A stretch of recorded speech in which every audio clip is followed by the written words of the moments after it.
GERD అంటే gastro oesophageal reflux disease. మనం ఆ, కడుపులో యాసిడ్ అనేది ప్రొడ్యూస్ అవుతూ ఉంటుంది. నార్మల్గా ఏంటంటే ఈ యాసిడ్ కడుపులోనే ఉండాలి.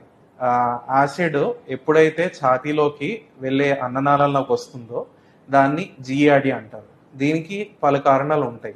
ఒకటి, ఎక్కువ యాసిడ్ ప్రొడక్షన్. రెండోది, వాల్వ్ ఏదైతే ఉంటుందో గ్యాస్ట్రో ఈసోఫేజియల్ జంక్షన్ అంటారు, అది లూజ్ అవడం వల్ల నార్మల్గా ఆ వాల్వ్ ఏంటంటే కడుపులో ఉండాల్సిన యాసిడ్ని కడుపులో ఉంచేటట్టు చూస్తుంది.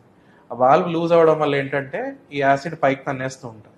సో ఇది యూజువల్గా ఎప్పుడు వస్తూ ఉంటుంది అంటే ఎక్కువ ఆ, భోజనం ఒకేసారి తినేసినప్పుడు, ఆ, లేదు అంటే తిన్న వెంటనే పడుకున్నప్పుడు, ఇట్లాంటప్పుడు ఎక్కువ వస్తూ ఉంటుంది.